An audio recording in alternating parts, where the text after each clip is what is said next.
Mi novia dijo, mi ex siempre será mi alma gemela, acepta el segundo lugar. Todos la apoyaron, así que me fui y la dejé sola con sus deudas.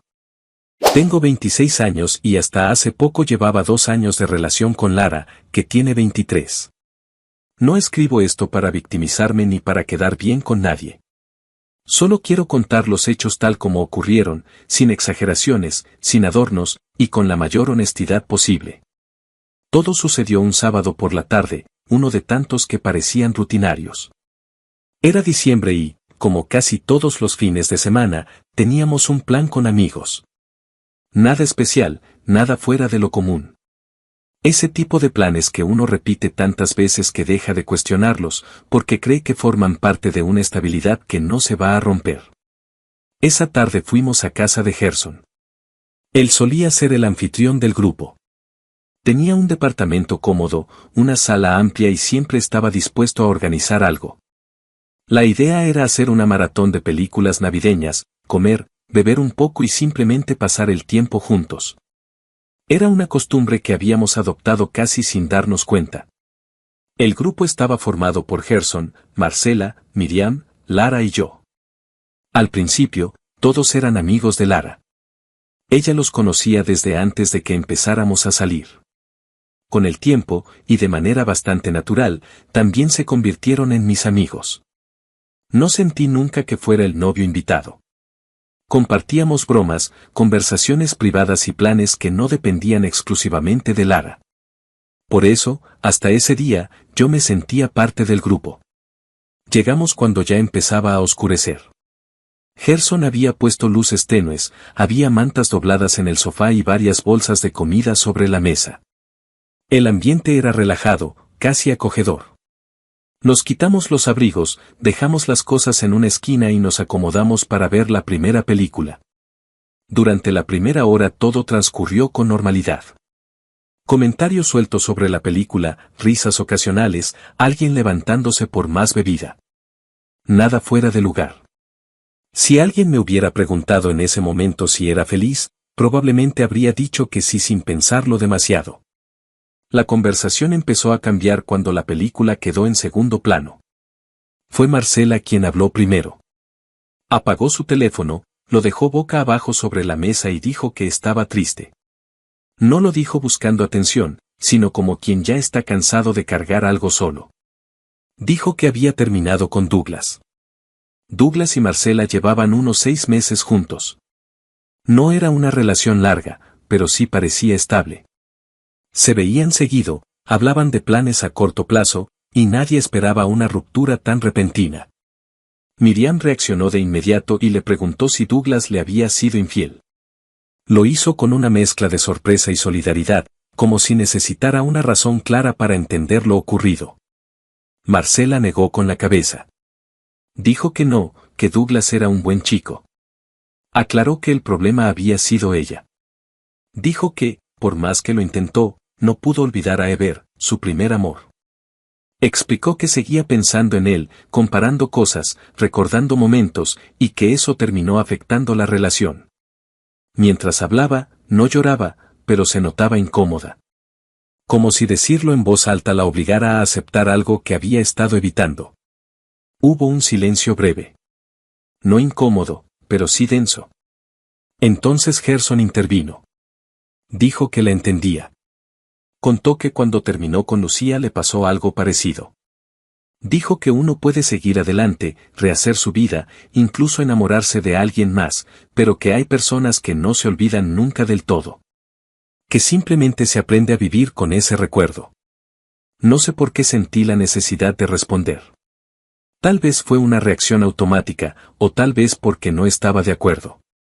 Dije que no creía que eso fuera una regla universal. Comenté que antes de estar con Lara había salido con otra chica y que, siendo sincero, ahora no sentía absolutamente nada por ella. No la odiaba ni la extrañaba. Simplemente había quedado en el pasado. Lo dije con naturalidad, sin pensar que mis palabras tendrían peso más allá de la conversación. Gerson se rió ligeramente y dijo que seguramente solo quería quedar bien. Luego, casi como una broma, giró la cabeza hacia Lara y le preguntó qué opinaba ella. Recuerdo ese momento con demasiada claridad.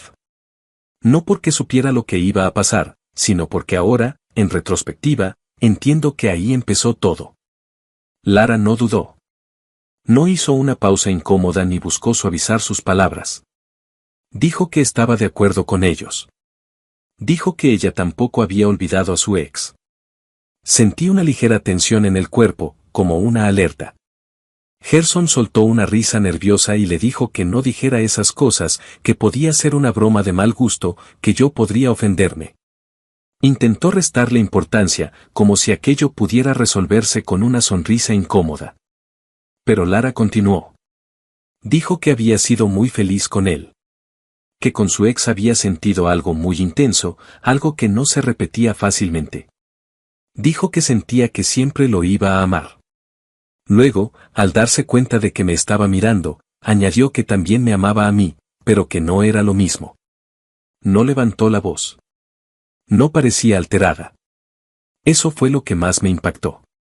Lo dijo con una calma que me resultó desconcertante, como si estuviera hablando de algo obvio, de una verdad que no necesitaba justificación. No reaccioné de inmediato. Me quedé quieto, intentando procesar lo que acababa de escuchar. Miré a los demás esperando alguna reacción, alguna palabra que contradijera aquello. Nadie dijo nada. Marcela miraba al suelo. Miriam evitaba mi mirada. Gerson parecía no saber dónde meterse. Sentí una mezcla de incredulidad y vergüenza. No solo por lo que Lara estaba diciendo, sino por el lugar y el momento. No era una conversación privada. No era una confesión íntima. Era algo dicho frente a otras personas, sin filtro. Le pregunté, intentando mantener la voz firme, que si lo extrañaba tanto, ¿por qué no iba y lo buscaba? No lo dije gritando. No lo dije con ironía. Fue una pregunta directa, nacida de la confusión más que del enojo. El silencio fue absoluto. Nadie se movió. Nadie intentó intervenir. El sonido de la película seguía de fondo, pero parecía lejano, irrelevante. Lara me miró con molestia. Me dijo que no exagerara, que no fuera dramático. Dijo que solo estaba siendo honesta.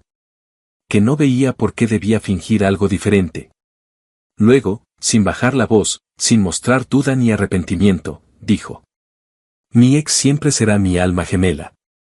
Solo calla y acepta tu segundo lugar. Después de lo que dijo Lara, el ambiente quedó completamente congelado. Nadie se movía. Nadie sabía qué hacer con sus manos ni dónde mirar. El silencio no era solo incómodo, era pesado, casi opresivo, como si cada persona en la sala estuviera tratando de procesar algo que no debía haber sido dicho en voz alta. Gerson fue el primero en romperlo.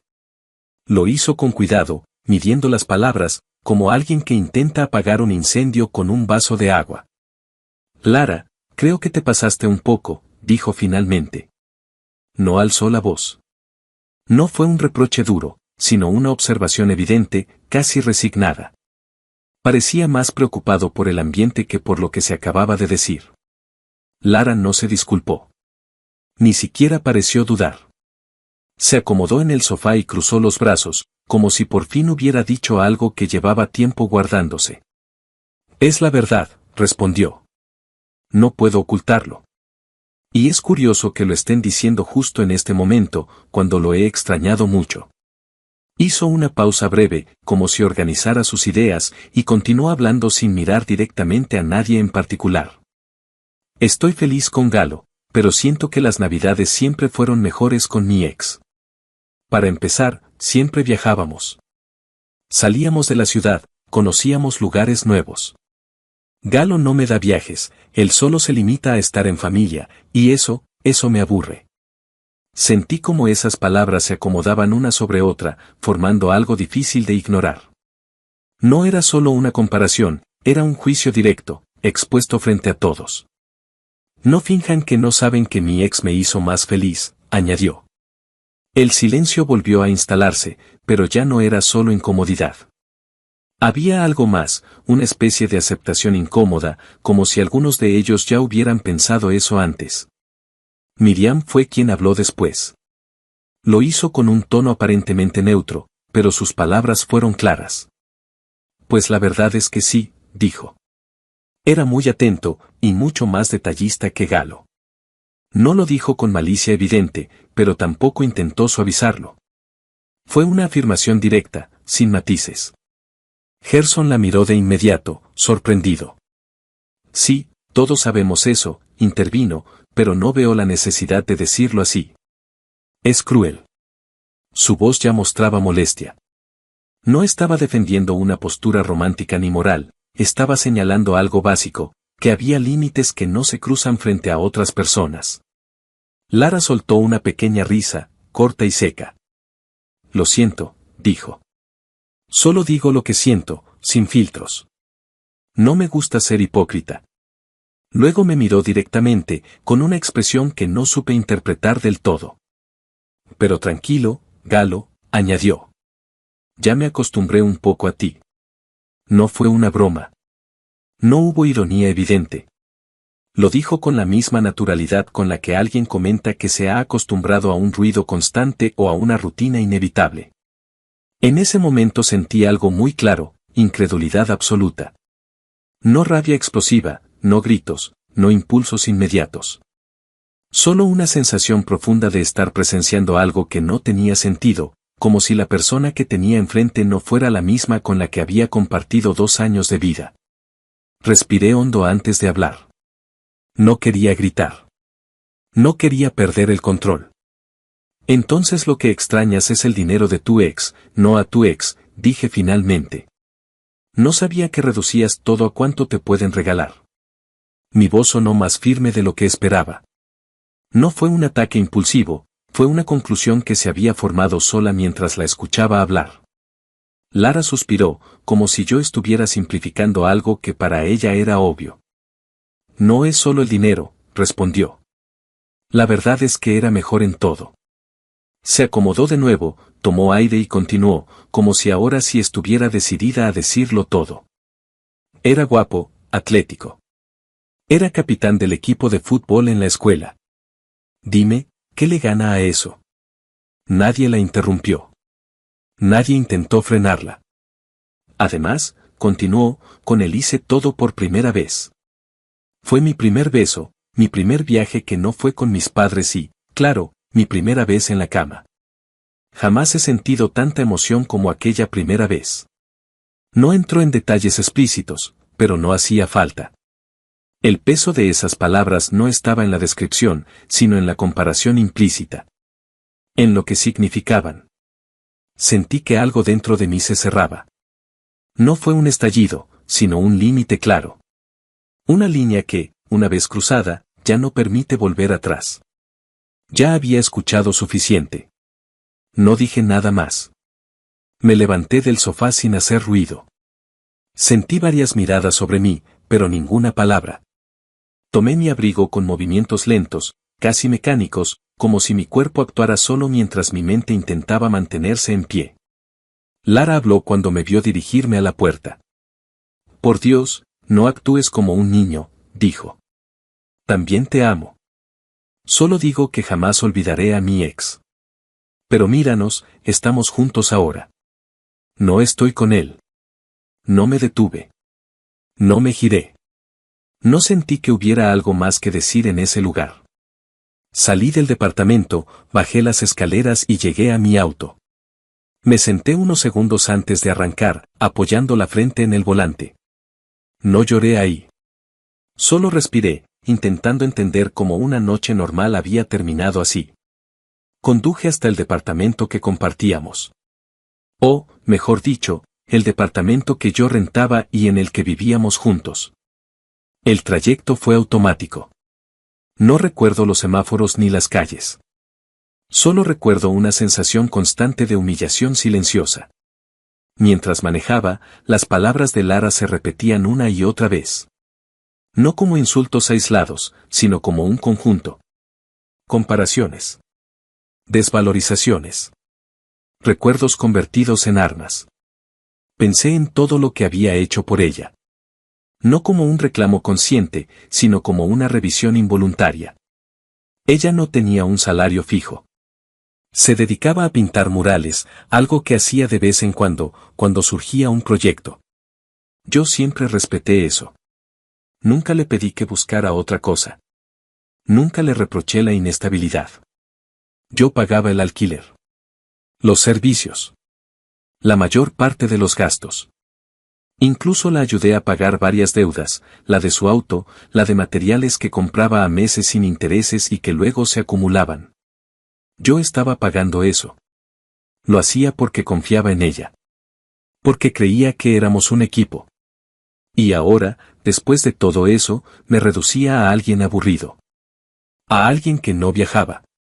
A alguien que no competía con un recuerdo idealizado. Cuando llegué al departamento, cerré la puerta y dejé las llaves sobre la mesa. Me senté en el sofá y ahí sí, todo cayó de golpe. Lloré. No de forma escandalosa, sino en silencio, con el cuerpo inclinado hacia adelante, como si el peso fuera físico. En medio de eso, mi teléfono vibró. Era un mensaje de Lara. No puedo creer que te fueras.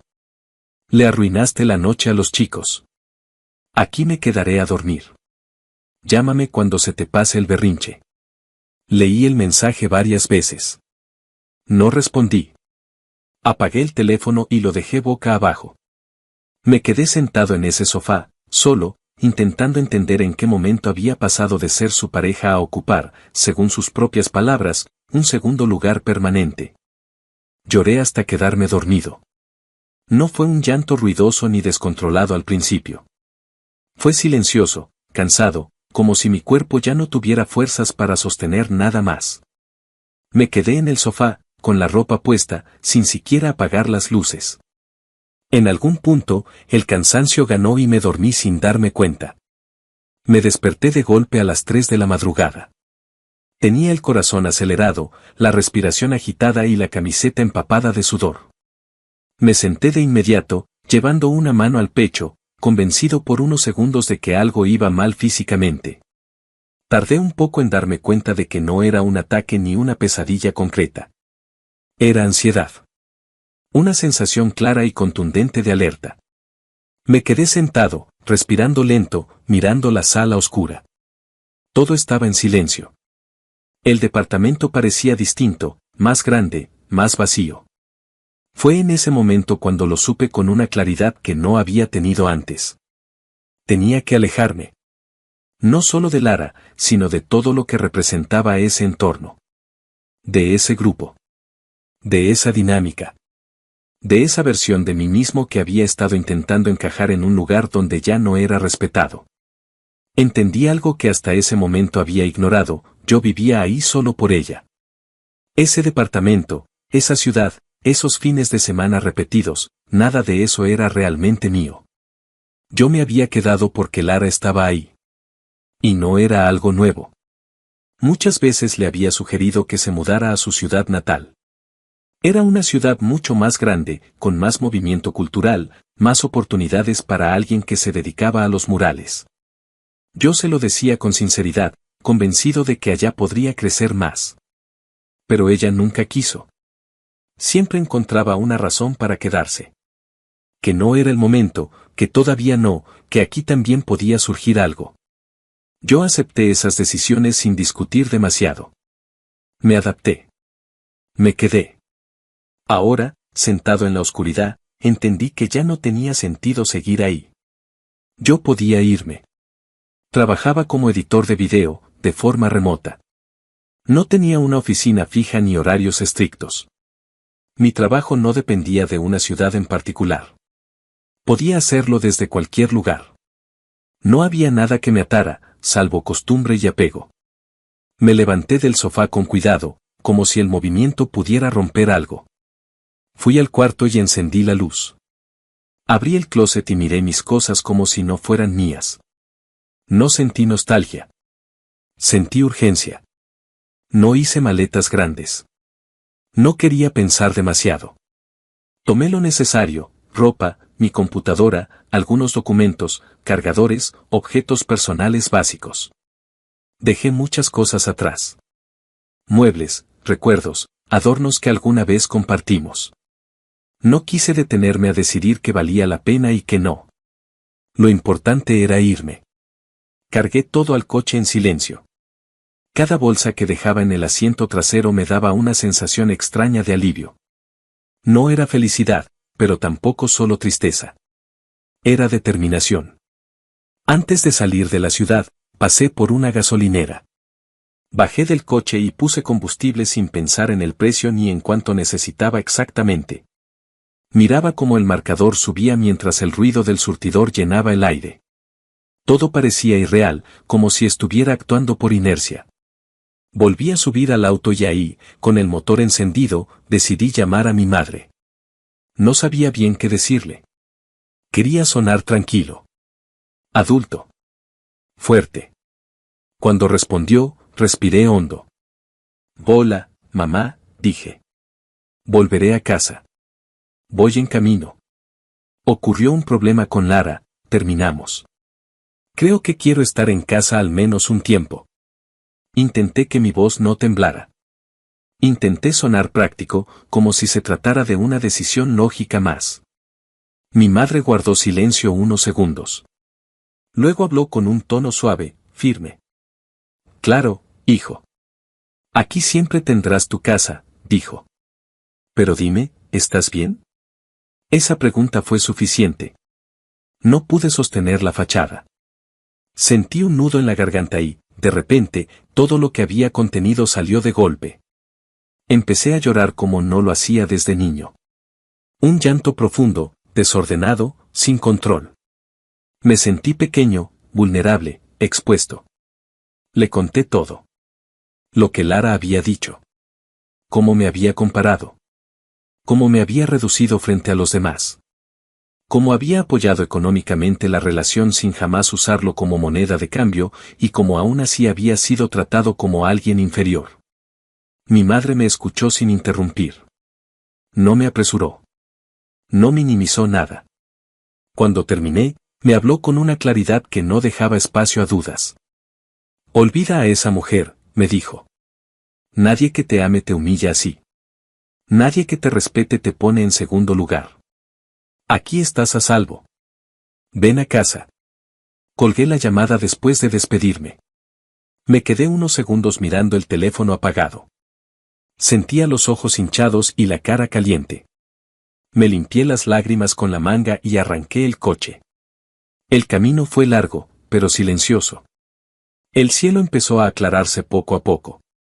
Pasé de la oscuridad de la noche a un amanecer gris, apagado, acorde a cómo me sentía. No puse música. No quise distracciones. Solo manejé. Pensé en muchas cosas, pero no en Lara de la forma en que habría esperado. No la extrañaba. No la idealizaba. Lo que sentía era una mezcla de decepción y cansancio. Como si algo se hubiera roto de manera tan definitiva que ya no doliera igual. Cuando finalmente llegué a la casa de mis padres, el reloj marcaba las 7 de la mañana. Estacioné el coche frente a la casa. Todo estaba en silencio. Bajé con cuidado, cerré la puerta y me quedé ahí unos segundos, mirando la fachada que conocía desde siempre. Había vuelto. Ese primer día pasó sin que Lara me llamara. Tampoco escribió. No supe si estaba molesta, si pensaba que volvería solo, o si simplemente estaba esperando a que yo diera el primer paso. No me importó demasiado. Estaba cansado, no solo físicamente, sino mentalmente. Sentía como si hubiera salido de una habitación con ruido constante y, de pronto, todo estuviera en calma.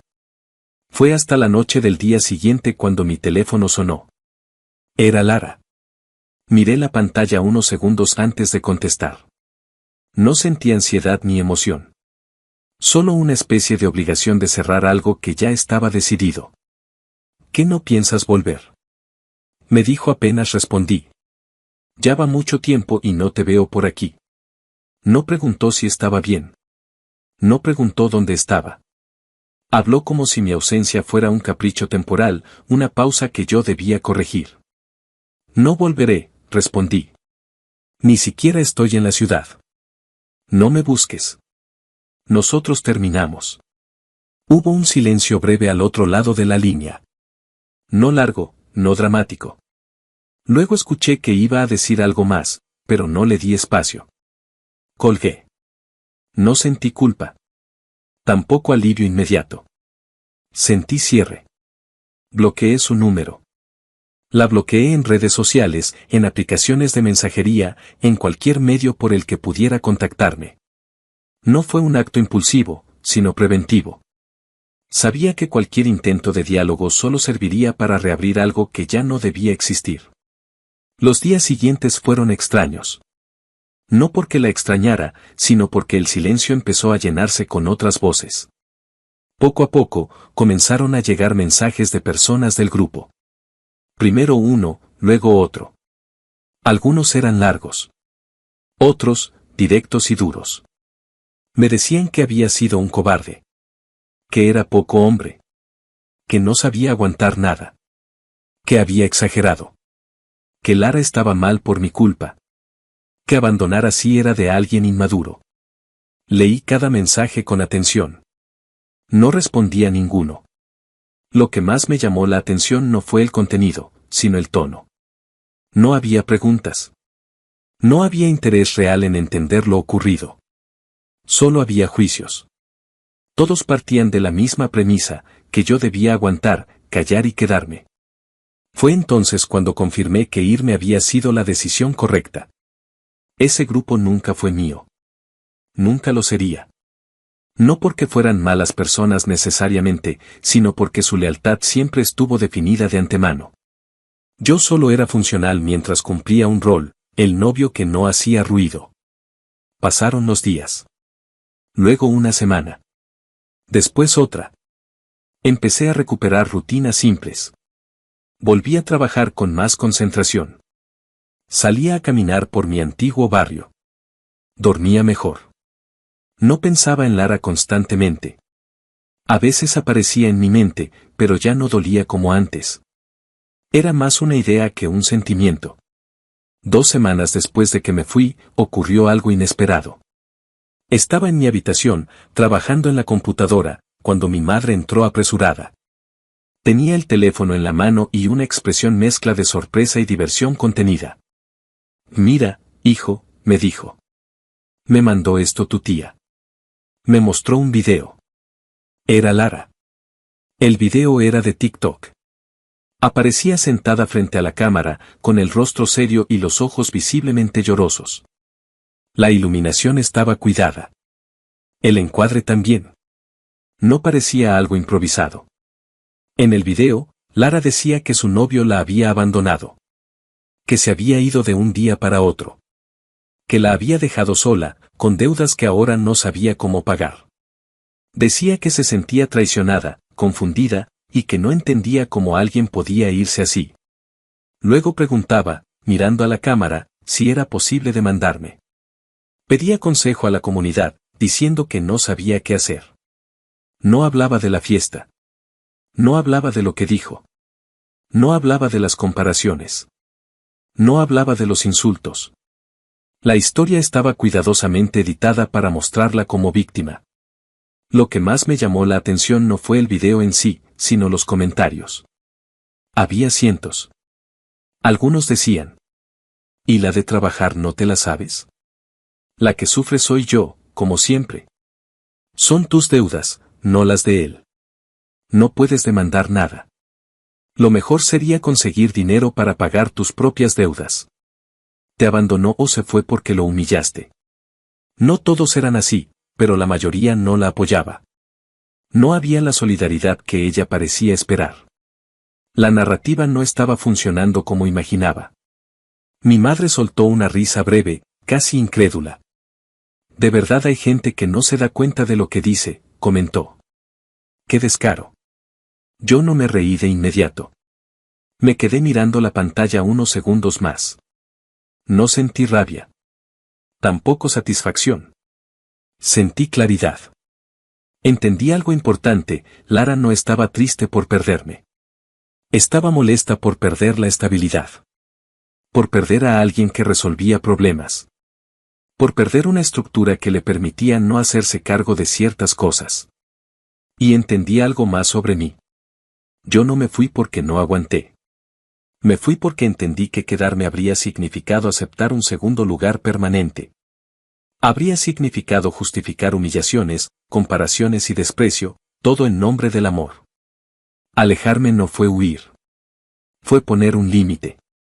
A veces, irse es el acto más maduro que uno puede hacer. Esa fue la reflexión con la que cerré esa etapa. Y, por primera vez en mucho tiempo, sentí que había elegido bien.